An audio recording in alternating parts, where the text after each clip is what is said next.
Welcome to the Chromaniacs, version 2.0. Your look inside San Diego FC and MLS back for the second half of the 2026 season. It is great to be back with you. Craig Elston with my Chromaniacs, Tony Sanchez and Alex Pena.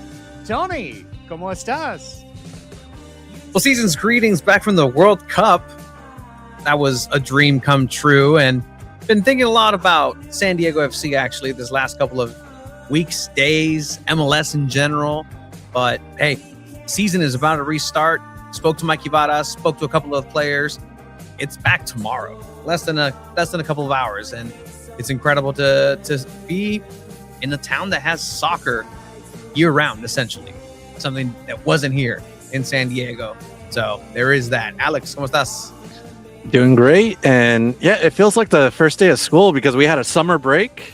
We all did things. We all had a little vacation, a little mini vacation. Tony went international. I came back from a vacation. So first day of school, there's already test tomorrow against the Colorado Rapids. It's good times to be a San Diego FC fan. Pop quiz for SDFC. Did you ever crack the books over the break, or was it nothing but ice cream and beaches?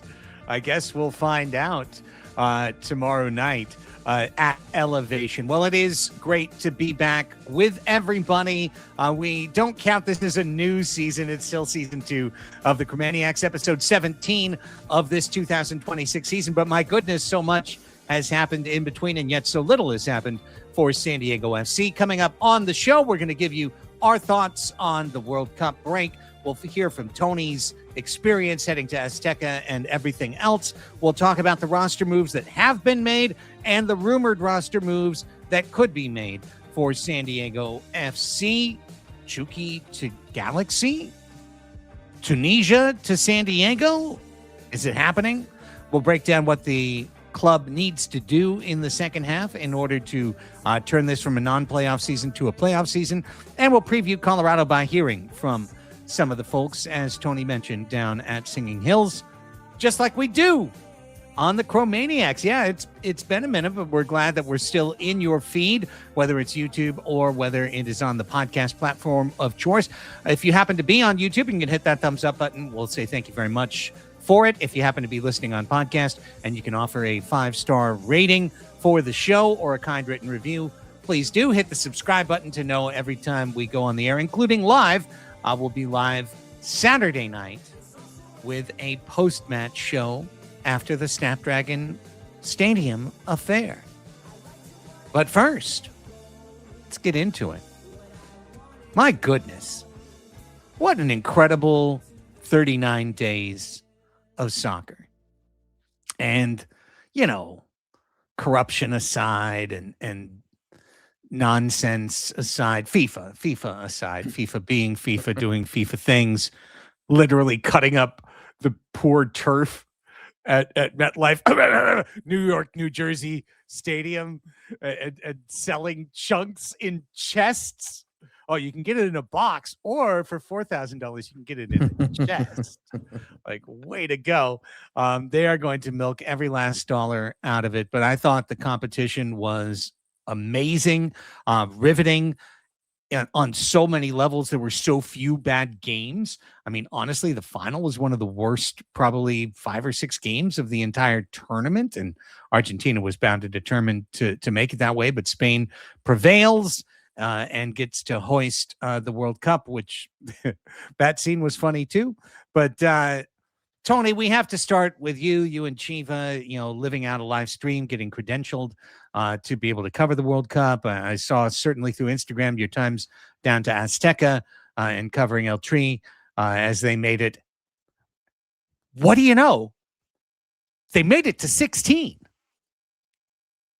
Yeah, the fifth game. Hey, yeah, you were asking game. for a fifth game. Fifth game. The fifth game. It was all about getting to the fifth game. You got there. Yeah, well, we got there, and like we do in that same named round, we lose, and we're out of the World Cup against England over in Azteca. I'll just say it now. Well, yeah. Well, you guys also didn't make it through. I flew That's back fine. from Azteca.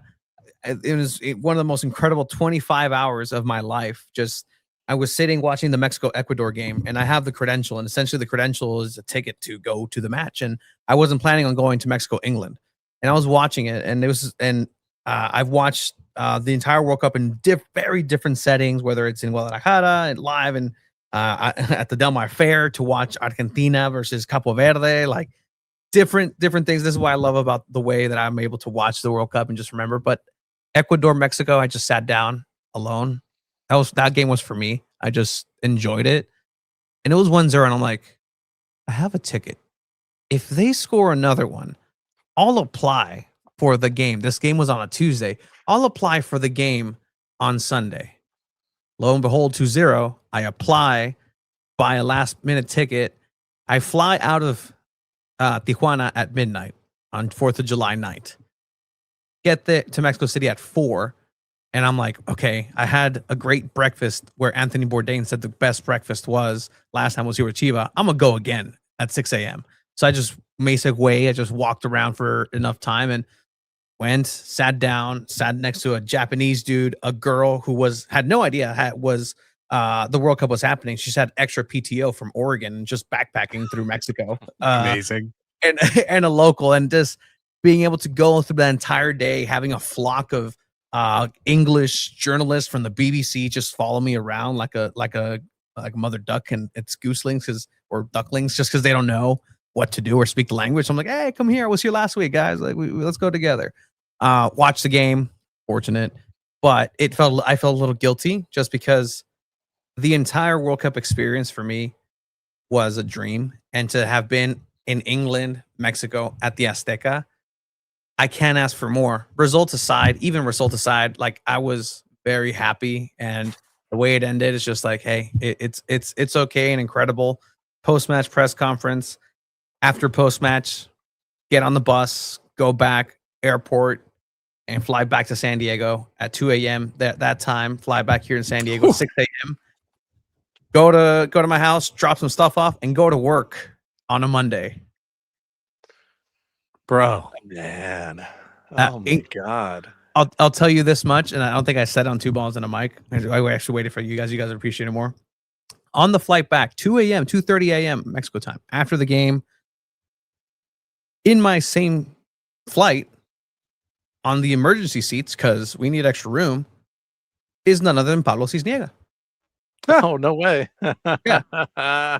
So just chatted up with him a little bit. Just obviously his connections with the Mexican Federation. His father is a pretty prolific figure in the Mexican Federation, and it's just kind of interesting. Just this guy who's so connected, who's also just as bummed as I am because Mexico lost, but we all have to go fly back because we both work on a Monday, that next Monday. But that was fun. So chatted with him. Really, really cool dude. On the side of just, there's people behind the crest, essentially. Like, we both were very cramped in a Volaris flight coming back, and that's just the experience of that. But thank you for everybody who supported yesterday, the last episode of Two Balls and a Mic. That chapter has ended.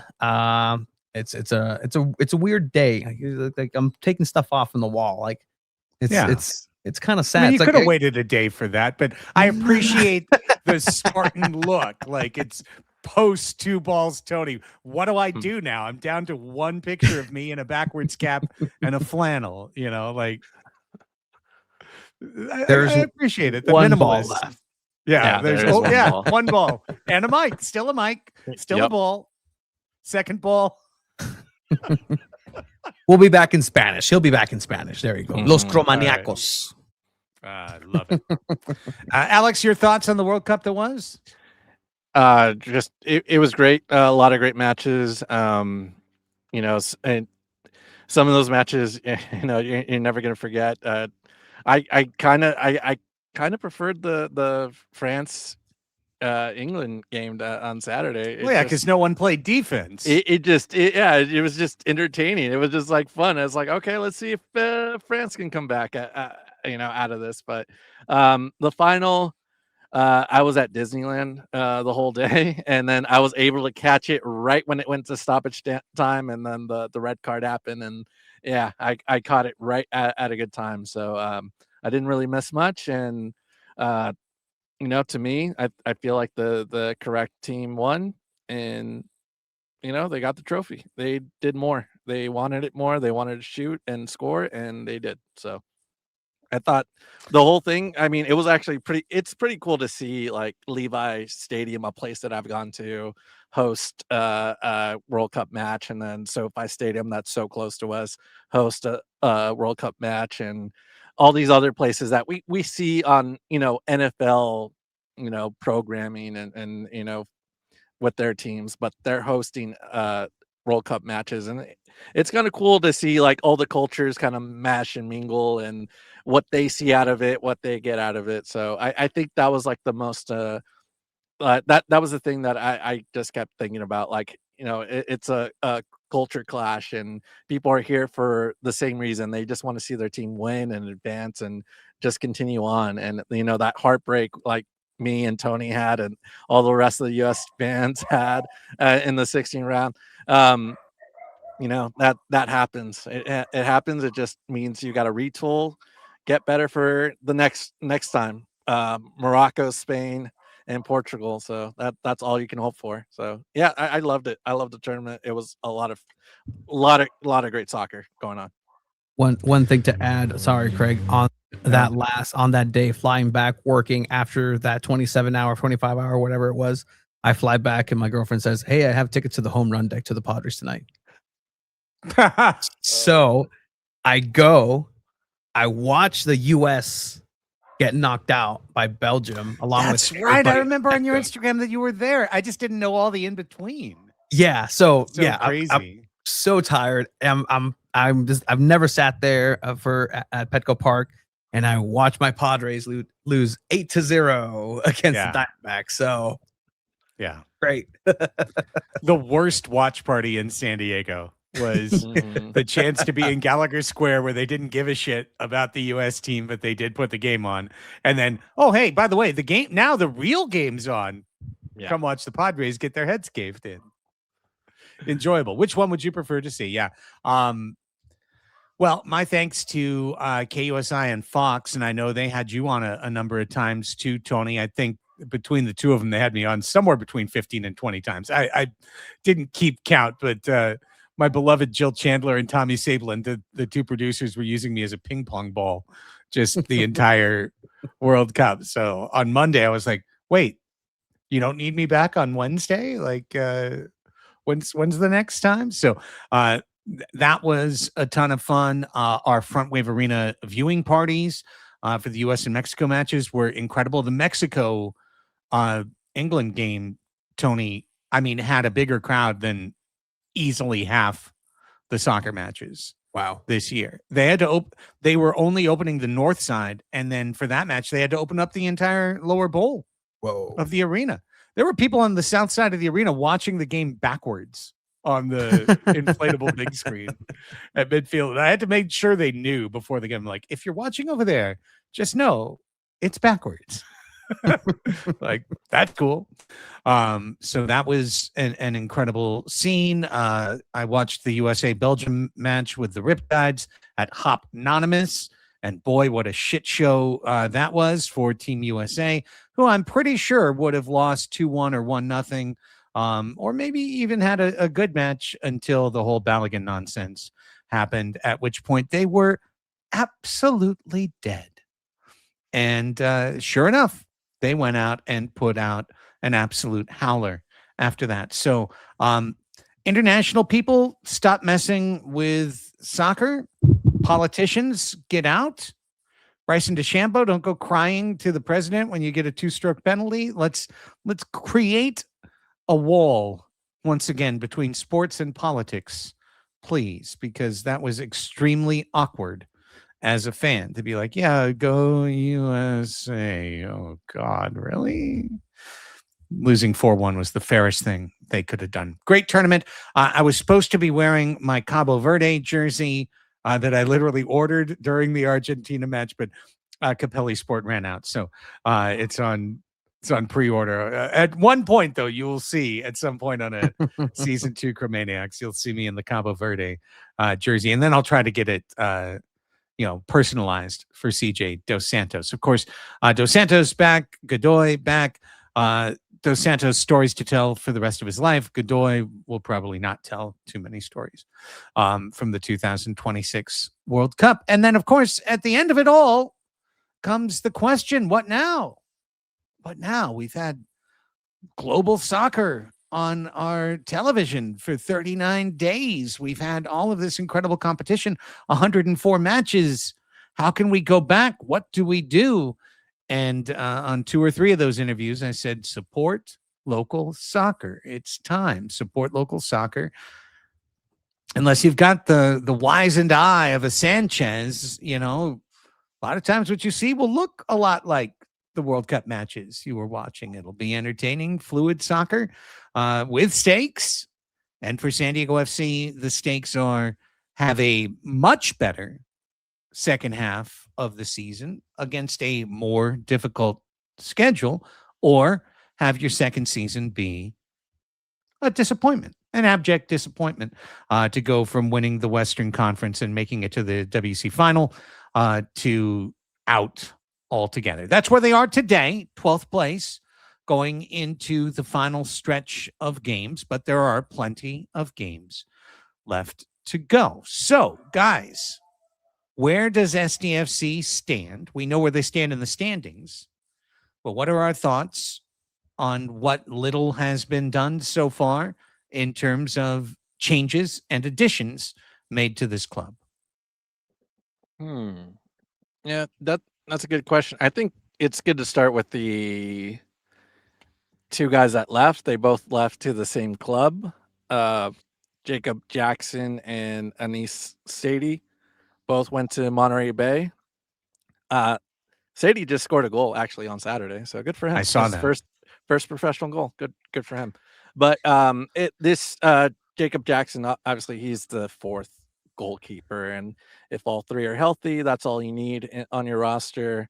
And so his spot gets to be freed up, and that allows 2 new guys to come in Gabriel Pirani and Ian Murphy. So those are the 2 guys coming in, and I think it's kind of what we saw a little bit last year, right? When we saw Tyler Heaps looking for some players to come to SDFC during the summer transfer window, and he got Amal Pellegrino and Corey Baird, and he's doing the same thing here, getting some MLS veterans, some guys with experience, and it's still, we'll see how this is going to work, but I think the skill set is what he's looking for. He likes what Murphy can bring as a center back. That's much more of a progressive passer. He can move the ball upfield, and Pirani, just a creator, just a good dribbler, someone that can make something happen in the attacking third. So I that's kind of what San Diego FC was looking for, especially like at midfield. But I know people aren't the happiest that why is he getting a guy that has so many both guys have so few minutes. This is what he does. I mean, this is what he did last year, and it's just getting guys that can fit the system, can improve in certain areas. And I think Pirani, especially, just looking at his numbers, it's very similar to Ani Velikari, especially on the passing sense. Pirani is much more of a shooter, someone that wants to score and shoot the ball. So just just a little bit different than Valikari, but still you're getting someone of Valikari's like ability, just much younger, and has played in the league in the last 3 seasons. So I do kind of like the Pirani addition. Murphy is just like another backup center back, and hopefully that means that other center backs are kind of on the way to make more room for more players. So yeah, I think they're very appropriate moves for what they need right now. Tony, your thoughts? Yeah. Like you said, Ian Murphy is definitely somebody who's going to be sort of lining that back line, a left-footed center back. Who, I mean, if you want to look into it, right, like that would mean the place that Manu Dua is currently occupying. And as of right now, Manu Dua is still on the roster. There's a cool little documentary at SanDiego.FC release, so you can check that out. For Gabriel Pirani, his is almost like a loan. He's a SanDiego.FC player for sure. But the official transaction is he's guaranteed through 2026 with options for 2027. So he has the rest of this year to really make his mark here on SanDiego.FC to see if he's going to stay. And if not, it's going to be an easy player to just cut and just say, hey, let's go ahead and let him go. But I don't think that's going to be the case. This is a player that I think Tyler and Mikey are going to go ahead and utilize as a project. The last and final press conference before the break, we asked Mikey about us, like, hey, what are you looking for? And he was pretty on point about, I need somebody to give competition in that center attacking mid role to be more creative, aka Oni Valakari. And so this is exactly what that response is. This is going to be Gabriel Pirani is going to be a player who's going to be playing in that 10 role as that pivot in the midfield, being creative, having that dribble ability, having that Brazilian samba. And we'll play some of the sound that he had to say, because it's really interesting. He mentioned that SanDiego's play style reminds him of his time in Santos in Liga do Brasil. Like, and that to me struck me as just like an interesting kind of thing where like this right to dream style is just so European. It's so Euro ball, total football, Johan Cruyff 2.0, but the tenacity that they play with very much resonated with Pirani and said, hey, like this was somewhere where I wanted to land. And now that that's going to happen, that's also going to have a chance for both parties to reap the benefits in this transaction. And then for Oni Valakari, I don't think it's necessarily a death sentence for his starting minutes also. Oni Valakari is a center mid. He's a traditional center mid, not necessarily a center defensive mid like Yepes Verskov, but he's that center mid. He goes both ways, and you're asking him to do and overcompensate on the attacking front, and then also just kind of ignore his tendencies to stay in that middle area around the center circle. Then you're going to go ahead and maybe be able to rely on him on a different capacity. Aníbal Godoy is also coming down to the end of his career. Pedro Soma, we saw have a resurgence, but can he be consistent? Now you have another option at center mid. And now you can go ahead and run a Yepe, Oni, and Gabriel Pirani center midfield. And you can go ahead and have some different looks, some creativity. You need things to get locked down. Okay, let's go ahead and throw Godoy maybe at the end of the game, or Soma, because he's also coming in with crunching tackles and can still be creative. So this one player in the midfield opens so many different possibilities to the way that SanDiego.FC can look. But on the other side, that's also, well, are you going to be tinkering? And are you going to have some results not go your way because you're tinkering and you're trying to find that perfect way and perfect balance to that midfield? When I think about Murphy, I think just very simply, okay, that's one more person I can put on the depth chart ahead of Oswald Su. Who, whenever he was out there, that was kind of, and not picking on the young man, but when he was out there, that was just kind of the representation, the canary in the coal mine. Like, we're really down to it in terms of our defensive backfield and who we can put out there. And then I've seen video that shows the missing man, Tony, in training. Andres Reyes, is he, could we see him tomorrow? Could we see him Saturday? I agree with Alex. You could see him, but you would hope to see him on the bench. He's been recovering. He's coming back. He had a pretty serious injury, and the place where he's at is teeter-tottering between coming back and playing professional soccer, or just really just you should probably look into hanging it up, man. Like there's that razor edge right now, and for some people who were out at the scrimmage at Snapdragon Stadium that SanDiego.FC had a couple weeks ago, like he was out there, and from what I've heard in different ways, like wasn't the best. And is that just kind of the road of recovery for a player like that? do you just need him to get healthy enough and have good enough minutes so you can just sell him? Because right now he's damaged goods. Like you're gonna be losing on any transaction right now. Maybe you just trying to get him to a level of that. But yeah, you may see him, but you may not want to see him. Like that's the pairing of that's the pairing you don't want to see. Oswald and Andres Reyes. Yeah. Okay. Well, yuck. Thank you, though. I was wondering to get excited about that. Now I know not to get excited about that. Speaking of not getting excited, let's go from reality to the much more popular Rumorville. And start with the reality that Chucky Lozano is still on San Diego FC's roster. He's still their second designated player. And I'm sure we've got those clips, but we heard Tyler Heaps say last week, like, hey, still trying. Some teams show interest.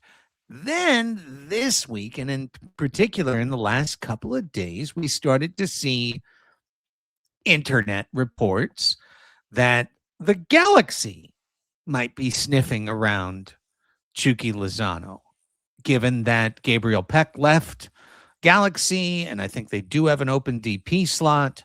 And obviously, if you're looking for left wing scoring help and you're just looking at it on a spreadsheet or in a vacuum, Chucky Lozano would probably be one of the best available players to upgrade to for LA Galaxy. But I'll start with you, Alex. Do you think there's any fire behind this smoke? No. And I think the reason for that is like the LA Galaxy roster is just a little full. As much as they're claiming that they want to get a third designated player, and they just sold Gabriel Peck. It's all about how much GAM can they convert from that deal to get more, because that's all GAM and general allocation money is. It's the ability to expand the roster, and you just kind of hope that they have enough money to do that. But if you're noticing the last two transactions they've done, they just did one today.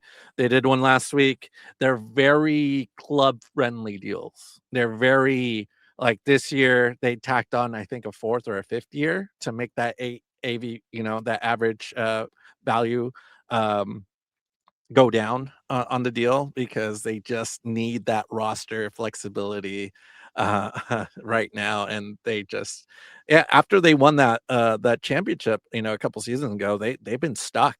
And that's kind of the reason why you need this resource that is helpful to keep your roster intact, because the last couple of seasons they had to sell the very important players just to keep them under the cap and all the roster rules and restrictions that they have to go through. So it'd be tough. They can't, they could try to bring them. I just wonder how much of a commitment financially they can do. But it sounds to me they do want to fill that third DP spot, but they also already have three designated players. One is just out on a season-ending injury and can't play this season, and he will be back probably next season, and that's when that slot needs is reactivated again. So it's a little hard to make this type of deal happen for the Galaxy. I'll tell you, Craig, this was interest shown by LA Galaxy, but not now. This is old news. This is things that are coming up that have been happening. And again, when it comes in soccer specifically, like they're in transfer talks is literally, hey, can I have that guy for this? Or, hey, is this guy available? Ooh, that's transfer talks already. Like, no, well, preliminary discussions were had. But I will say it's not the only LA team that wanted him and asked about him for Chucky Lozano. So take that with how you will. Empire Strikers were jumping in. Yeah, the Marco Fabian Chucky Lozano connection would have been just the end of anything that the Sockers would have wanted for a repeat. Anyway, but no, LA FC also had interest and shown interest, but he's still here. And again, these talks and discussions had already happened around the time at the highest peak of discussions with Real Oviedo, with Pachuca, with some of the Mexican teams, with America, like in the same kind of timeline. You'll hear what Tyler has to say about where things are right now. And it's almost interesting too how I mean I asked him, hey, incoming and outgoing DPs, how's that going? And he gave me this long answer, hoping that I'd forget that he didn't answer about Chucky. And I'm like, no, Chucky. Like, what about him? And then he just, kind of gives his answer. But I think Chucky's gonna be here, man. Like, Yeah. he's gonna be part of this team. He's gonna be getting paid. He's going to enjoy every last second of it. And why wouldn't he? But on the other side, would it be the smartest thing for San Diego FC to pay him out and have him go to a rival directly right now when he's still good, or just let him go whenever? Let's maybe wait a year, and that way he doesn't have the wheels. That way, there's some rust on this 30-some-year-old, and it's not going to hurt us and come bite us in the ass. The money is already going to get paid anyways. Like it's just, yes, cut your losses. I get it, but there is some strategy potentially from San Diego FC for not paying him out. And you just brought up, Craig, the LA Galaxy, and it just reminds me of Giovanni Dos Santos and what they had to do with him. He blasted in the scene, in the MLS scene. He was great that first season, and then he didn't play that well the next season, and then they essentially had to cut him with 1 year left on his contract because they brought in Zlatan. They still had his brother on the team, and they had another third designated player. So he was on the outside looking in, and his Lozano's contracts through 2028. I would say after the sprint season, they probably consider it. They're like, okay, you got 1 year left, and we're done. So I think then he'll go. Well, that sucks. That's probably going to be the time when they do it. Look, I'm not going to make a big deal about this. I'm not going to keep making a big deal out of this, but on the Return Home podcast, I'll just say it again. This is an institutional failure for San Diego FC. They screwed this thing up so bad. And if you want to just put all the blame on Chucky Lozano and say, Chucky Lozano, you terrible, terrible person, you decided to come and torpedo the clubhouse at the end of last year, and then to do this this whole thing this year, you can do that. You can say that. Okay. He's still showing up at the, he has to get the paycheck. He's still showing up at the training grounds because he has to do that to get the paycheck. But he doesn't want to play. He doesn't want to play at all. He doesn't think his value in the game of global soccer is greater than the money that he's been already guaranteed by Mohamed Mansour. So Chucky Lozano is willing to stop playing soccer in order to collect the $21 million remaining on his deal. And he's well on his way to doing that, which means San Diego FC can either do this hamana bullshit every single transfer window and continue to drag it out and continue to be a less than MLS club, or they can bite the bullet, pay him out, get his ass out of here, and go to improve the club. But in the spring, it was supposedly too early. They didn't have enough time. This was dropped on them like a load of bricks. And well, wait till summer. Wait till summer. That's when we can fix it. We can fix it. They didn't fix anything. So now, if you do bring in a DP, and we're going to talk about the other rumors that were out there the last week, if you do, that's a third DP. What does that mean? It means you're changing format. It means you need to sacrifice the GAM that you get in the under 22. It means you need to change the U22 roster spots that you have. It's a complete philosophical change for the organization in order for them to bring in impact talent to San Diego. They thought they had brought impact talent in Chucky Lozano. And whether it was bad vetting, bad scouting, bad management, or just a bad mix, it's bad. It's bad. You're staying on a negative tip to start the second half. Oh, well, did we? No, we didn't fix anything. Oh, well, did we? We brought in some fringe guys, and we didn't fix our problem. The problem is still there. You've got till September 1st. You can still find a thing. Da da da da da. Obviously, it's not going to happen. You just heard it from Alex. You just heard it from Tony. It's not going to happen. So we're just stuck with this around our neck, trying to win in spite. And I find that really, really annoying. Okay, off the soapbox. What about Tunisia's finest, Elias Achuri, who Erling Haaland had great things to say about over the course of the World Cup? We all got excited. I thought today we were going to be talking about the announcement of this. Alex, where does it stand? Well, I think there needs to be a corresponding move on the roster to make this happen, since there needs to be a third designated player. That's also going to cost the team $150,000 to as a tax to the league. That's anybody that has a third designated player. You also don't, just like Craig mentioned, you don't get that extra GAM in the second half of the season. But the good thing is, on the budget charge, since he is coming for a half season, he's only going to be charged half of the 800,000 that is in the salary cap. So that's a good thing. But yeah, there needs to be, and that just means someone needs to move. Someone needs to, make room on the roster. Emma Boateng, to make this room, make this possible. But I'm excited. I'm excited that there's a lot of great things about him. That not only was he just in the World Cup playing in the group stage, he was involved with his national team, but he also comes from FC Copenhagen. That's the Danish league, and I'm sure that SDFC has a ton of notes, a ton of scouting, and just a lot of eyes on him because of FC Northland. That I always thought that this was always going to be a possibility, and I feel like anybody else that follows this team has to follow the Danish league just to, get some eyes on future potential players that might be coming in. Scouting.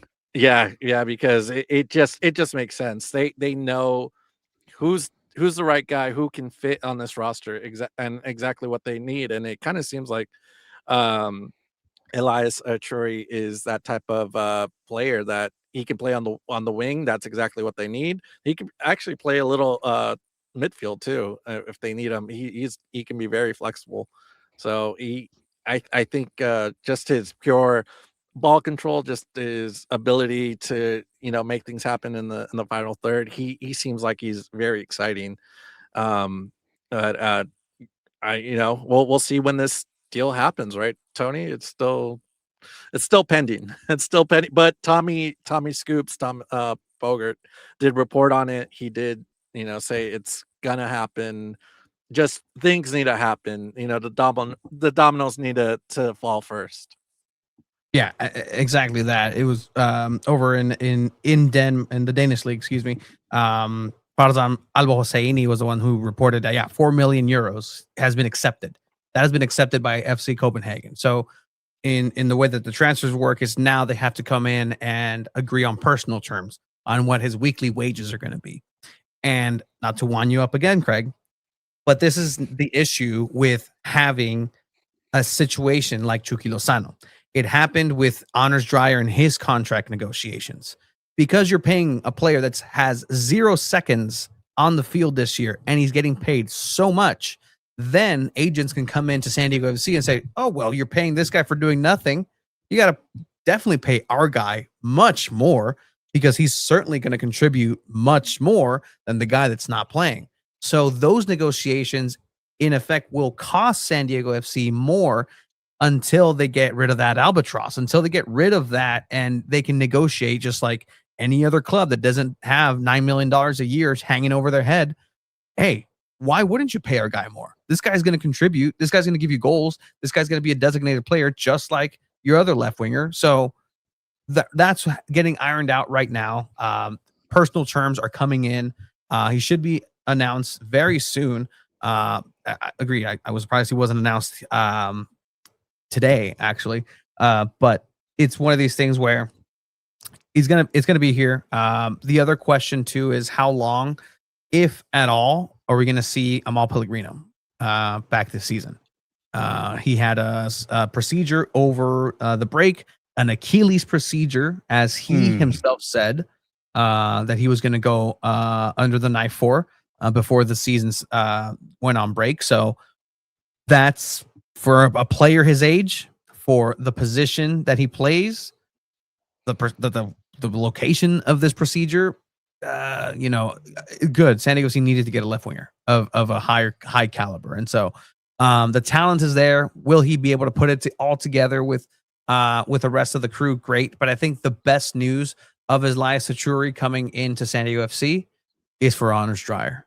Finally, they're gonna have somebody else to mark, even if it's just a question mark. It's just somebody else that they're gonna look at. Like Yepes wasn't there. He didn't have a left winger. Marcus was trying his best as much as he could to hold it down in the middle of the field in the center forward position. But you need somebody over on that left wing to command some respect, to command some defensive looks. And that's going to be the benefit for San Diego FC moving forward. Once they get this done, once they get him on the field, Anders Dreyer is going to have to reap the benefit of that. Okay, so we feel confident this is going to happen, but Alex, that means they have to announce that format change then. Yeah, and it does happen towards the end of the window when these rosters have to be finalized again, and that's when it usually happens. It's not really like a declaration like Steve Carell in the Office, where I declare bankruptcy. It doesn't really happen that way. It just it just switching the formats. And I think this is the third designated player that San Diego FC is going to receive. But my question to both of you: does this feel like a designated player to you, with like everything that Tony have just said? Does this feel like a designated player? Because that's the talk that I keep seeing around the interweb of I don't. Yeah, I saw the question of, I don't think this is a designated player for that person, for that fan. But you saw, he's a World Cup player. He played over in the Danish league. He's played in Champions Leagues. He knows how to play, but the stats just aren't there. Well, time will tell. And he needs to perform, but he'll obviously do better than the guy who's not playing at all. So you'd like to think that. So that's good news. Emiliano Marcondes has been rumored to be training with the club. And if you enjoy the fun of Instagram, you could also see further rumors surrounding San Diego FC. I mean, you could hear Salah, you could hear Borja Iglesias. There's been all kinds of... San Diego FC seems to be really popular for people to use linkage in the rumor mill. Amongst all those players, Tony, who do you think there's any chance? I mean, Salah, come on. But well, that was okay. The closest they've flown to the Salah Sun is that offer that was rumored of, like, hey, there's talks of like, hey, would you want to come in? We give you some of the ownership, like a Juan Mata situation. But he's more than likely going to end up in Besiktas in the Turkish league. So there's that. Emiliano is training with San Diego FC. Has been training with San Diego FC. We've seen that in the past where because and again, credit to San Diego FC and their great training grounds. Some players sometimes come over and they just train to try to find a landing spot. And I know that because in the same way, I've got some sources saying that, what's his name? El novio de Rebecca Black. The guy that went to Monterey Bay. Yes. Sebastian Leggett. Yes, Sebastian Leggett. So he was training with San Diego FC, and it was like, well, kind of fits, this rehab kind of mentality San Diego FC has. And I was told by the club, no, like he's not. He's just training here. Like he's just training here to try to get a landing spot. He fortunately did for his career. So sometimes they go ahead and do this. And there was a knock for Borca, like, hey, would you be? But I don't think it's gonna happen. But transfer talks. But for right now, I think Tyler's going to be more focused on potentially bringing somebody else in other than a Churi, and it might be a fullback that he's looking at. And if you're looking at fullback, unless it's a right back, that may spell maybe a Bombino transfer, or that is some help on the right back. But because that's the one place for San Diego right back, obviously, San Diego FC needs a right back. So, okay, Alex, just as we kind of turn toward the second half, where do you stand? Do you feel like this team has improved itself in any meaningful way? Have they covered any of their holes in any meaningful way? Well, I think this is probably their most. Well, we've only done this two seasons, but this is probably their most serious transfer window they've had since they first started, because what happened during the winter, it was just Oswald Sue, a lot of younger kids, right? Kieran Sargent. It was just getting a lot of younger talent into the team. They also did that in the summer. They only brought in Pellegrino and Baird, but it was Pedro Soma, David Vasquez, right? It was bringing the kids in and trying to see what you have in these kind of like lottery tickets prospects, as you will, as Preller needs to do. But these guys have miles. Like, these guys do have minutes and they do have experience, and you're getting some really good caliber players. It's just two of them just haven't played. Murphy hasn't really played all season, and Pirani was shunned by his team. Like, they didn't see eye to eye, and we'll hear a little bit more about what was going on there. But Elias, when he comes in, he's got major league minutes. Like, that's kind of what you want. So this is looking like the most experienced group that I've seen Tyler Heaps like bring in, and that's what we've been asking for. We needed a attacking midfielder, a left winger. I don't know why we needed a center back, but it's good to have the depth, and he's still looking at right back if that's who he's going to bring in. That's what we were asking for like a season ago. We were asking for a right back and maybe someone in the midfield, and it was like a year later that we're seeing those moves. So I think it's a little bit more improved than what it was. Do you agree, Tony? Yeah, it follows with the style that Tyler Heaps has, historically done in his 1 year. But I think I mentioned this very early on in this season, where I think, Tyler's also learning. San Diego FC is also learning MLS and their transfer patterns. First year, the team, San Diego FC, constructed a team that would be out the box, ready to go. Let's go ahead and compete in away matches. They were fantastic away. They did what they needed to do at home, and they made it all the way to the Western Conference Finals. And I don't think they expected that. But the way that they were stopped was with the construction of a Vancouver team who did it the other way, where they found their fundamental baseline with players, and then they added the accents of Thomas Mueller. They added a couple players here and there. They had Sebastian Berhalter.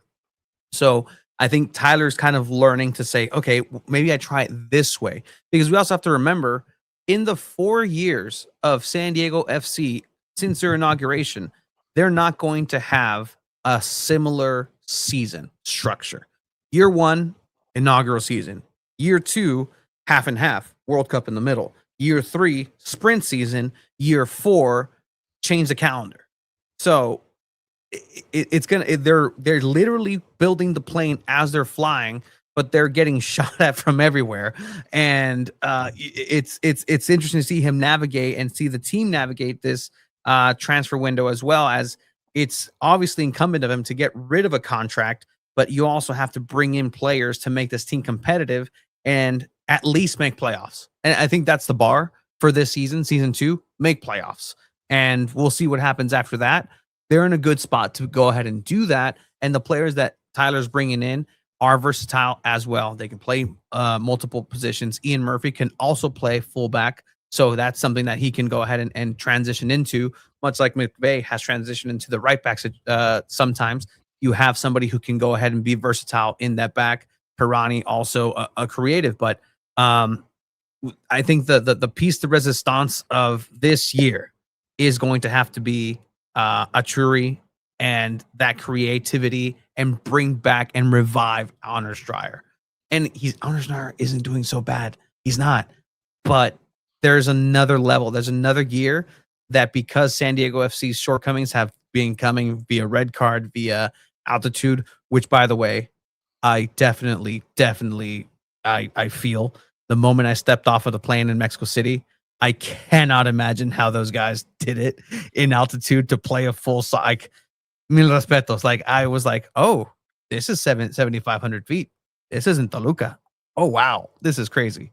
But in any case, yes, San Diego City's in a good spot, but there's still more to come transfer wise. They still have work to do. I guess my bottom line is that if Achuri changes things, that's a substantive improvement. And otherwise, I think we've just kind of done a little restructure, and I hope it works. Final follow-up before we move forward. Let's say they announced Achuri tomorrow. How soon would we expect to see him on the pitch? It would have to be like a couple of weeks. He's got to get acclimated and, learn a little bit, but probably in 3-4 games, maybe. What do you think, Tony? I'm looking at the schedule right now. It would have to be. You might even see him in Leagues Cup. Oh, to be honest, Leagues Cup. You might ease him into some Leagues Cup minutes. They're going to go to America August 6th over to Mexico City. And so, yeah, don't make that flight.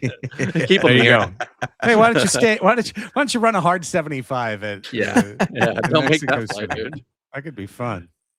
But I think other than Achuri, like what do you guys think is going to be necessary to kind of like make the playoffs? If with all these pieces that we just talked about, does this look like a team that can get to? I think I calculated it right.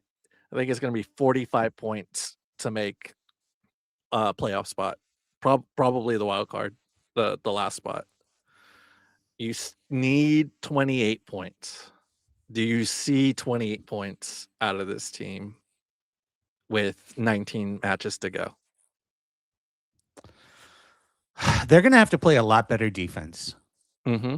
That's there's been enough distance, and I'm sure SDFC loves this because they had such a desultory first half that you get the World Cup recharge. Everyone gets their batteries filled. Everyone's chomping at the bit to get back out to Snapdragon.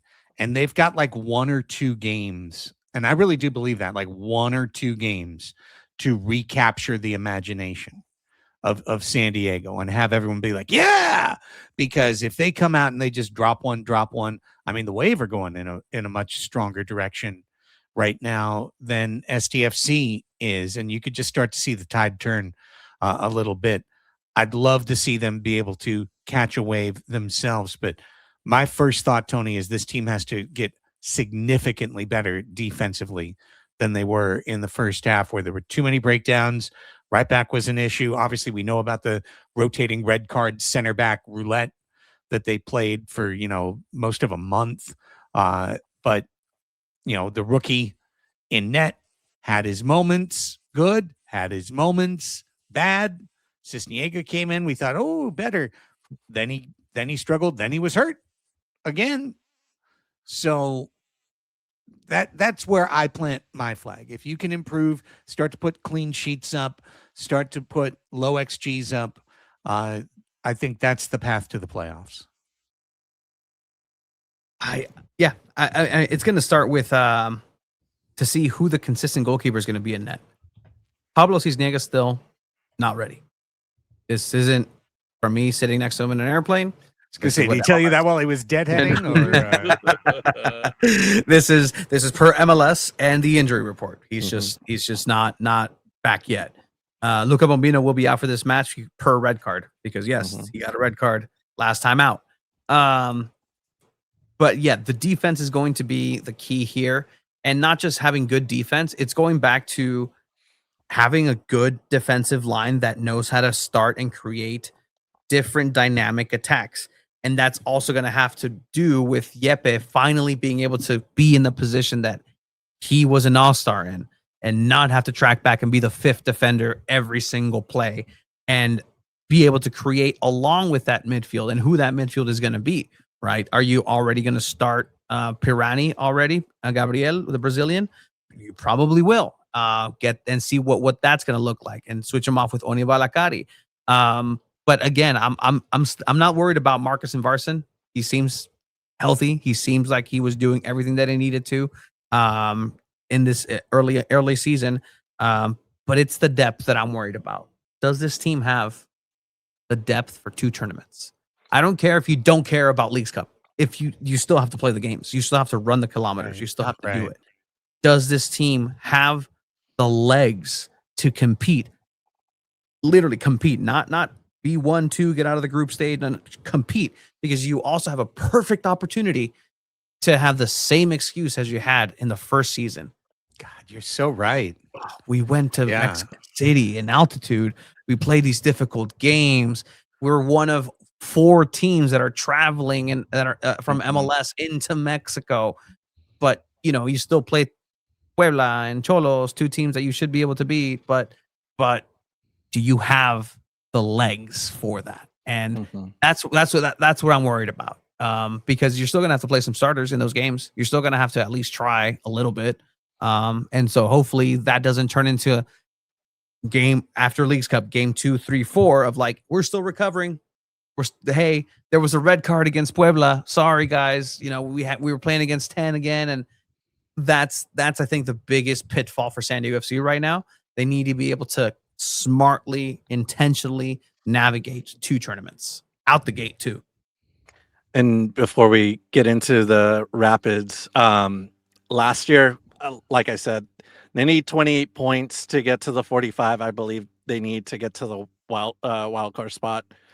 That would be almost a 7-7-5 record. Last year, they got 36 points in the final 19, 11-3-5. So they do have it in them to make it happen. And they did have a similar schedule where they had to play 8 home games and 11 away games. It's the same thing this year because of the stadium situation and the college football team. But same situation, different teams. This time they're going to go to Miami and New York and, a little bit more travel, but it's possible. It's very possible to get to that 28. It just get some more wins. They have to play better at away. They actually haven't been a great away team. It's only been 1 win, 2 draws, and 3 losses so far. So they have to be almost a complete opposite of what they were last season. And it starts with them, not getting so down on themselves when the other team scores first, because they haven't won those games. They haven't won games late when, they get down, and drop points. So they just have to be a completely opposite team than what they were in the first half. 9 matches in 30 days starting tomorrow. That's an incredibly heavy workload. That's obviously an average of a match, every 3 1/3 days. That's wild. And you go the 6th, the 9th, the 12th, the 15th, the 19th, the 22nd. It really is a roll. So I think Tony brought up a critically salient point. Even if you played full on punt ball in every single game of Leagues Cup, you're wearing out your bench. You're wearing your bench down to a nub. Even if Boateng's playing the full 90 every game, in those games, write it up however you want. That's a real challenge to a team that doesn't have a second team, that they could just call up the entire second team and say, play Leagues Cup, please enjoy Club America. No, they can't do that. So That's going to be huge. What do we want to hear from what we've got assembled before we lock in on Rapids and get out of here? Well, I have Tyler. I have Mikey Varas, San Gabriel, a second Brazilian because Pedro Somas is technically a Brazilian as well, and some Yepe. But we can start with Tyler if we want. Just sure. All right. Well, as I pull this up, one thing too, after Leagues Cup, the first match away at LAFC. Yep. Yeah. Brutal. All right, Senor Tyler. I mean, can you just kind of take us through this break for yourself? Recharging for you. What have been some of the goals for this break for yourself and SanDiego FC as a whole? Yeah, I think it came at a good time. The way the first half of the season went probably wasn't how any of us had planned, but we also knew it was going to be a tough first half of the season because of our shortened preseason and the Champions Cup. And then, we struggled to really rebound, especially from that Toluca game. I think it took a lot out of us emotionally. And so I think the break came at a good time. We needed to get guys fit again. We had a couple of guys that just couldn't go 90 minutes, and so that was really impacting how we subbed in games and everything like that. So from a physical standpoint, I think we're in a much better place. We've got most of the guys, nearly all the guys, back in training, so that's good. And that's a positive. We've been able to work on things that we think we needed to improve. I think that's also been good. And then, the window is now open. So a lot of work went into trying to follow up on targets, and now it's all about timing and trying to find the right deals at the right time. And so I think that's the process that we're in now. We've already started with it. We've got 2 new additions. We'll see some outgoings, but we also will see another couple of incomings. So that's now the main focus, is trying to figure out how we can improve the team. And then what is any news on any incoming or outgoing DP specifically in that left wing position, Urban Lozano specifically as well? Yeah, so obviously Ian's arrived. So Ian is in full training. That's great. He's been a good addition. We see him as providing competition across the back line. He played over 100 games for Cincy in a very solid Cincy team. Obviously, his time in Colorado didn't go so well, but he was a player that we actually tried to acquire when we came into the league. We think he can play left back. We think we can play left center back. So I think he provides a lot of flexibility. Gabby Pirani obviously is another addition that we were looking at for quite a long time. And so he's somebody that we think can play as 10. He can play as a 9. He can play on the wing. So really just provides us some more flexibility in attack. He's got tremendous quality in and around the box. He had 11 goal contributions for a DC United team that didn't score a lot of goals. So we're hoping that he can come in and really help the group. And then, we're probably looking at, I'd say, at least 2 more incomings. We want to add for sure a left winger. That's been the main priority and something that we've been trying to go after. Somebody that's 1v1, somebody that can attack players, somebody that can stretch the depth. We have a number of conversations progressing. Now it's all about timing and ensuring that we find the right moment to obviously capitalize on that. So hopefully more news to come on that soon. And then I think we'll also look to add most likely another fullback as well. So that's the other position that we're really prioritizing right now. And then any updates on offloading the big contract, obviously? We'll offload for sure in a few different areas. I think Lozano is somebody that, again, we're trying to work with him and his representatives. Still nothing has changed from our side. He's still not training with the group. And so, trying to a lot of it's dependent on obviously him and his decision if he wants to continue to play football. And so we're trying to work with him in that and what that future could look like for him. There's the quote that we've heard over the course of the last week. Still trying to decide if he wants to play football. Again, that's why I say this was a vetting issue. If you make a 4-year commitment to a guy who 10 months into it says, you know what, I don't feel like playing football anymore. That might have been a vetting issue. Any other thoughts, Alex, on what you heard Tyler say? No, it's just listen carefully. You'll get the message loud and clear that they're trying to figure solutions out for Lozano, and it's up in the air if he wants to even listen to any of those solutions. So we sit and wait and until this is Lozano is officially gone from the team. So sick of it. Left wing, right back, fullback position, his priorities. Also, the one thing I was like about was hearing, good that they're admitting it, but hearing that one game emotionally destroyed this team for half of the season. Like, I get it. I get it. It was a big game, but like this team needs to be able to bounce back from those moments, right? If you're running and you're starting this season up again, you beat Colorado, you beat DC, you beat Dallas, you go to Leagues Cup, whatever happens, you come back and then LAFC beats you. Are you going to be able to come back up? Because that's a big game. Like those are the things that I'm just like, but I guess time will tell for that.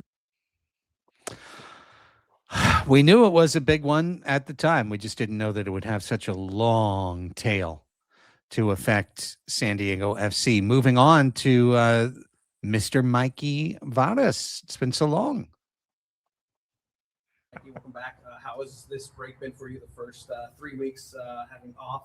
I'm sure you were still kind of in coach mode. Was that how you were living it? And then what are some of the goals that you achieved in this break? During the break, of course, we try to find a little bit of time to recharge, but you're in the middle of the season. So as a coach, with the responsibility that I have to the players, the staff, the city, the ownership, of course, I'm never really off. I did, fortunately, get a few days with my wife where I really turned it off. But, yeah, I was focusing on planning this preseason because it's about squeezing as much juice out of the preseason as possible because once it starts, we're just going. It's competing game after game after game. And then the preseason has been great because we didn't really get one the first part of the season. And this gives us a chance to get guys healthy, but also to work on some concepts that we think will make us more competitive. And then can you tell me how were some of these scrimmages or just training throughout the break that maybe you saw something different or something that you haven't seen from your squad in the first half moving into this beginning? Yeah, what I would say is we just focused on improving in some areas. For example, being a little bit more aggressive with our press so we can win the ball more often instead of it always going long. Maybe also increasing the tempo of our play. But I try not to take too much short-term weight into anything you see because it's still preseason and they're still building up, right? The first week they've been off for 3 weeks. The second week you're just getting your legs under you. So the most important thing is now where we stand at the end of tomorrow. How we have a feeling about the group. Now we're in our last preseason match. And then how we enter the first game. But then to continue building from there. And then what I would say is the competition was really good. We had a great competition platform playing an inter squad, but in front of fans, which was amazing and just hugely appreciative of them coming out and showing their support. And then on top of that, playing Cholos and Tigres. So getting a little bit of a feel what Leagues Cup could be like against Liga MX teams. And then now with Portland and San Jose, two really strong teams in the West. And then with the scouting process and getting some of the new players in, could you talk to me how that process is with Tyler and identifying that these are the players that are going to be needed for the team moving forward? Yeah, so I think I mentioned in my last interview after the game, somebody asked me, and I talked about the areas that we felt like we could improve on. That's 100% aligned because we're having discussions every day about how the team is doing, where we're strong. And right now we've brought in Gabriel and Marv. So both of them will be guys who should be competing for starting minutes. Now they didn't have the same preseason as everybody else, so we also have to take them step by step. And we're still targeting other positions in terms of potentially another attack-minded fullback who can also defend at a high level and then still a difference maker in the highest line. And these guys are working day and night to make that happen. This is where their days get very, very busy. My focus is, because I know we're all on the same page and I know they're doing all the work, my focus is on the pitch, making sure the guys that we have are as prepared as possible. Because if life throws us that nothing else changes, my job is to make sure that we're competitive. Mikey Varas, keeping you in line, keeping the club in line, and staying aligned with Mikey Varas. And they say the same things in just slightly different ways, but basically the exact same message being sent forward. Club going through their preseason. That preseason, of course, that was a slightly older interview, so that preseason now complete. And it's off to Colorado. Before we are off to Colorado, let's hear from that Gabriel, our new man in the midfield, who Mikey says will be challenging for starter minutes. ¿Cómo te has sentido integrándote aquí a San Diego y cómo recibiste la noticia de tu transferencia aquí? Mucho gusto, muy contento de estar acá. Necesitaba un cambio hace casi 3 años estaba en IC y estaba como que las cosas llegaron a un nivel que yo veía que como jugador ya no podía crecer más. Entonces, muy contento de estar acá. Yo recibí la noticia con mucha alegría y sí, muy contento y ansioso para empezar y que las cosas salgan bien. On his thoughts on joining San Diego FC, and he says, "Nice to meet you all. I'm very happy to be here, and I needed that change. I had been at DC for 3 years, and I was ready to keep growing as a player. So I was very, very excited when the news came that I was coming here." ¿Qué es lo que más te llamó la atención del proyecto San Diego FC cuando te contactaron y te propusieron venir acá? Primero que, o sea, yo año pasado he visto muchos juegos de San Diego y me ha gustado la manera como jugaban y cómo disfrutaban de los partidos. Pienso que es un juego más parecido de que yo tenía en Brasil, la manera brasileña de jugar y todo. Entonces, desde el principio, cuando San Diego ahí estuve en la liga, yo traté de mirar los partidos y eso me gustó mucho. Entonces, cuando tuve los primeros contactos, yo obviamente que me quedé muy contento por eso. Creo que la manera como se juega San Diego es muy buena para mí. Pienso que puedo ayudar los equipos igual. Y obviamente toda la estructura que tienen es muy buena, entonces eso que lo atrae a los jugadores. Let me translate real quick on what caught his attention on coming here. And then he said, first of all, last year I saw a lot of matches for San Diego, and I really liked the way they played, and I enjoyed watching their matches. And it's similar to the way I used to play with teams in Brazil. And since San Diego joined the league, I tried to keep up and watch their matches. So when first contact came from San Diego with me, I was very happy. And for me, I'm excited to come in and play this style as well, and excited to help the team. I think the whole structure here is great, and I'm excited to get started. Well, very exciting stuff from Gabriel Pirani, and I hope he is a huge addition to the team. They certainly do need more playmaking through the midfield when you're trying to build out of the back. What did we say so many times during the struggles of the first half? There is no building through the middle when your passes are getting intercepted in the back. And sometimes that was mistakes from defenders, and other times it was midfielders not checking in at the exact right time to allow that flow to happen. So hopefully Gabriel Pirani, part of a better flow. We will flow into match preview and hope it's not too white frosted, but the Rapids have arrived. Rapids ahead. Colorado Rapids, they will start and end this 9-match in 30-day run. The team will see them at home August 22nd, but on July 22nd, it's out to altitude, Alex, to face the Rapids tomorrow night, 6:30 Pacific time kickoff. Yeah, and it's going to be a really good test because they're going to face a team that's very similar to what San Diego FC is, right? They're very heavy on possession. They really want the ball. They just got a new head coach in Matt Wells, who I actually know pretty well with his time at Tottenham Hotspur, and was actually going to be offered the job if he stuck around because Thomas Frank didn't stick around that long. But he very well like he was under Ange Postecoglou. So both guys, that's what they preach: possession, getting the ball, and doing anything to get the ball, because this team, the Colorado Rapids, they foul a lot. I think they have the second most fouls. They get the most yellow cards. They have the 4 red cards already. They actually picked up a red card last match, and that is why they have a couple players suspended for this match. Both players are depth on their back line.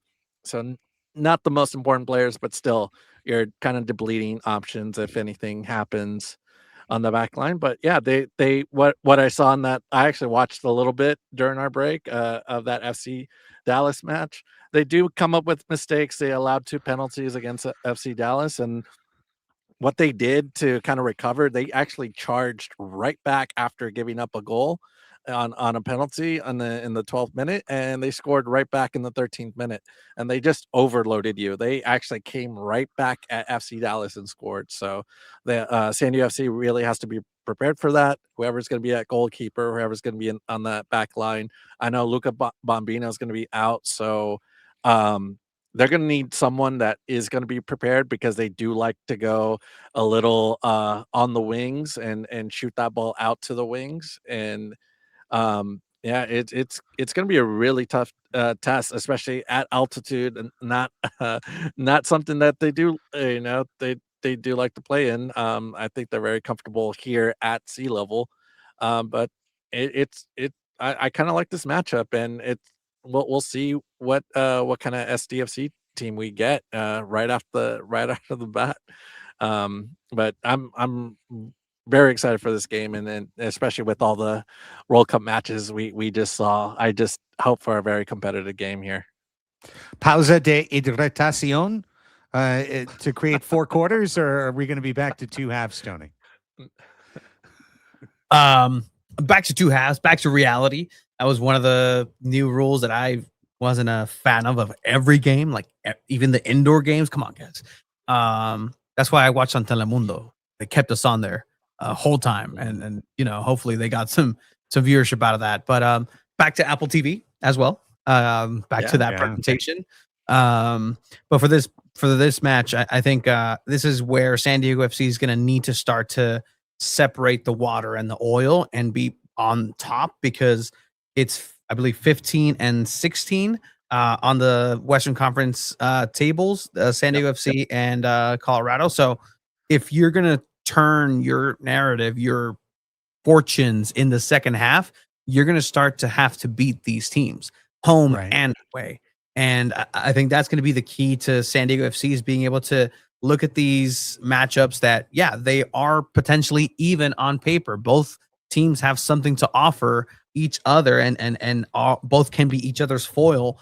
But for San Diego FC, I think that with the players that they still have, with the players and the play style, and I will always give, some points for the style, because if doesn't matter sometimes who the player is, you can have player A, B, C, or D. The style will just give them +3 attributes wherever. It's a field spell, essentially, and they can go ahead and beat anybody if they stick to that style. And so I think they're in a good spot to be able to launch that. Some of those preseason games that they were talking about, Tigres, San Jose, Cholos, and Timbers. Timbers. Some of those games, from what I understand, necessarily haven't been the best for the team to be able to restart. They did tie against Cholos 2-2. Anders Dreyer, Marcus Invarson getting on the score sheet of that. But again, it's just kind of just getting that ring rust and just getting rid of that and being able to step up into positions. Yeah, Besverskov was coming back from injury, so he wasn't playing the full 90 in these matches. So maybe there's a chance that he still doesn't go to the full 90. Hopefully he does. And if he is able to go the full 90, I think San Diego will be in a good position, because, again, Yepe has been overworked in the first half. And I think some of us may have forgotten a little bit of that shine of how good he is when he's allowed to do what he is best at and not have to compensate for the rest of the team. We saw SDFC struggle with elevation, obviously, in Mexico. Got a huge win over Pumas at elevation, got destroyed at Toluca. You're facing Mile High being in Denver. So it's not exactly the same, but it's certainly going to be a test. And as Alex laid out for all of us, if you need 27 points and you've got 19 matches, if you really think about it, you need 8 wins. You need to get 8 wins and 3 draws. That adds up to 27 points. If you try to do it with 7 or 6 or 5 wins, all of a sudden you have to draw a ton of matches. Like it really eliminates your ability to lose. But I will restate what I said earlier in the show as kind of my last thought about this, which is, and we're not obviously getting into a ton of tactics. These teams are new. Everything's changing. It's kind of ridiculous for us to try and do an entire XO and formation breakdown and whatnot. We can talk more about that on Thursday's show. But this match is really important. And just getting a result would be big. Even if you came out of it with a draw, getting a result, they got to win Saturday's match. They got to win that match and show well at home and restart that whole momentum in San Diego and not just have it be San Diego FC. Yeah, we love that they hosted watch parties, at Fit Social. No, like they need to be back to being the club that you host a watch party to watch and that you want to watch and that recaptures the imagination of San Diego. I believe they can do it. And given that it's 9 games in 30 days, this is the last reason why this is important. These are the first 2. This is before Leagues Cup. This is before you nuke your depth. This is before you get into 5 matches in 15 days and going, holy cow, what are we going to do with ourselves? These are the 2 where you should be fresh, new tactics, new training momentum, new bonding. Let's see it come together and let's see SDFC be a new team in the second half. If that happens, it's a beautiful summer of soccer here in San Diego. Guys, any last thoughts on this one before we wrap it up? No. I mean, the last time they played in Colorado, they lost 3-2, and Rafael Navarro scored the game winner in the 60th minute. San Diego FC tried to climb out of it, but Navarro's looking pretty good. I think even better under Matt Wells. So I think that's a player to really keep an eye on, and just they have to contain him and just getting starting on the right foot. On Wednesday, getting a point would be great, but I think a win starting off with 3 points would be amazing, and I think I do think they can do it. They just have to play some really solid soccer, and I think they could do it. Yeah, there's a good chance that they can come out with 3 points, and if they do that, then fantastic. And I think that's going to heal some of the hurt from the first half, not just from the fan base, but from the locker room, because they know they could have done better, they should have done better, and that's definitely going to move and be an emotional impetus to come back and say, hey, no, we were in the Western Conference Finals last year. We can go ahead and compete once again. We have the talent. Well, we went longer than we normally do on Chromaniacs, but hey, we're back together again. We had to spend some time, World Cup love, talking it all through. But here's the schedule. As we are back, Chromaniacs are back and back in business. We're going to go day on, day off this week. So we bring you this show recording on Tuesday night. Tomorrow night, SDFC plays. No post-match show live tomorrow night, but we will be back with a Thursday show that will recap Rapids preview Dallas. Shorter show, but it'll be recap preview show. And then we will be back Saturday night with Tony live from Snapdragon and the Chromaniacs post-match show live on YouTube after, hopefully, back-to-back wins for Azul y Chrome. Tony, now what? Normally, this is where you rattle off all the... What now? What now, Tony? You can follow... You can follow me on Instagram at Tony Sanchez. I've never done that, but to do that, Sanchez, isn't it? Tony Sanchez on. See, I don't even know my own Instagram. See, there you go. TonySanchez. There you go. I'm still jet lagged, Craig. I'm trying to catch up. I was trying to go to the America game, but no, it's too. Get your legs under you, son. But I'm very happy to be back at Snapdragon Stadium this Saturday and check everything that we do out here in SanDiego.Futbol, because there's still going to be content coming out. Abe is still going to have Wave content. He's probably going to come out with a Wave podcast on Wednesdays. We're going to start looking for potential interns and turn this into an opportunity for some local journalists in the making, because guess what? SanDiego.Futbol is a FIFA vetted outlet. Yes, that's right. Yeah. And when you've got FIFA's imprimatur, That means you paid a pretty penny. No, it means you are legit. There it is. Look at that. See Look it. at that credential. He's been wearing it to the Y every day. They're like, no, that's the wrong. that's the wrong pass. He's like, so what? Did you see it? I love it. Alex, how about yourself, my friend? Just check everything I write on chromaticfc.com, and you can follow me on chromaticfcsd. Yeah, it's the break kind of took a lot out of me. I had to like dust off my computer and write something last week, and it was just weird, man. I had to dust everything off and clean my screens off, and yeah, it'd been a while. You, Craig, and we have to promote our live watch party. Oh yes, thank you. So I said we're back, and we're back in business, including our first ever Chromaniacs live post-match show. That will be for the Saturday, August 1st game.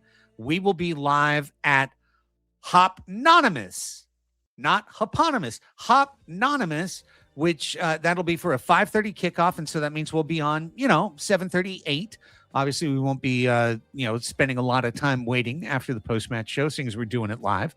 We'll be jumping on, and we will be at Hopnonymous, which is off of Convoy Court. You can get there by taking the Convoy exit off the 52, and then right when you get past the gas station with the Mexican food, you just turn at the next light, Convoy Court, and it's not very far down. It's a really great place. Like I said, I was there for USA Belgium. Check it out. Great beer there. Lovely patio. I don't know whether they'll set us up outside or inside, but whatever. I'll leave that to the experts. But we'll be there with the Riptides watching the game, and then on with you live after it. That is on August 1st. Padres Hot Tub's been continuing apace. The team's 500, and do they buy? Do they sell? Do they live? Do they die? Are they just mediocre? Is this all a giant nightmare? I don't know, but we talk about it all the time. Patreon.com/Padres Hot Tub. While we were recording, Chris Reed did a post-game show for the 8-3 win. And by the way, Fernando hit a 474-foot homer today. So he went from like, I can't homer to I can hit the longest homer. So that's, I think good news. I think good news for the San Diego Padres. If Fernando's cranking 475-foot bombs again, I think that's good news for the Padres. So check all of that out, patreon.com/Padres Hot Tub, or wherever you, on YouTube, on your podcast platform of choice. We do a free show every week, and you can check it out for yourself at Padres Hot Tub. That's it for the show, but we'll be back on Thursday with more. If you made it all the way to the end of the program, and you can hit us that thumbs up on YouTube or that 5-star rating on your podcast platform of choice, that would be greatly appreciated by the three of us. And until we chat again, for Tony Sanchez and Alex Pena, I'm Craig Elston. We'll talk to you on Thursday. Until then, vamos, SDFC.